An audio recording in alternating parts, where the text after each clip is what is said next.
I wondered about the shift as well, and I wonder.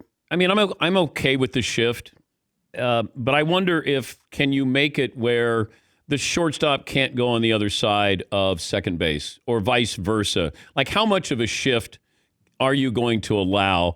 Other sports have, you can take it to a certain point, a certain extreme, but this has become an extreme with Major League Baseball. Is it good for the game to have these shifts?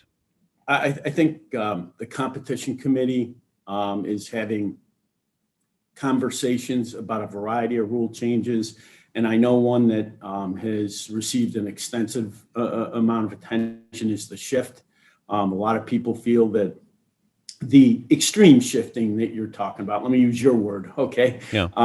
Has changed the game in ways that are not positive, and it remains a really hot topic in terms of conversations within that committee, and I expect more to follow on that one. And I've been a get off my lawn guy this week because I'm looking at baseball and there's no movement. When we were growing up, you had movement in the game. You would hit to the other side of the infield. You would bunt. You'd take the extra base. Like, this is the simple things of what you learn when you're playing baseball. Baseball has become, I throw it hard and you swing really hard and nothing in between.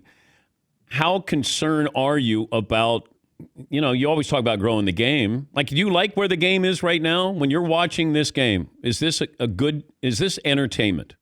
I think there is a widespread consensus in the game that we've become too dependent on walks, strikeouts, and home runs as what goes on in our game. I think people within the game, within the ownership ranks, want to see more traditional action in the game.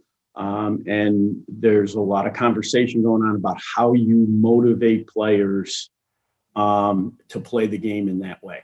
It's very hard to legislate action with a rule. What you're really doing is you're changing the rules in a way that creates incentives for some of the greatest athletes in the world to change the way they're playing. And that's a very complicated task.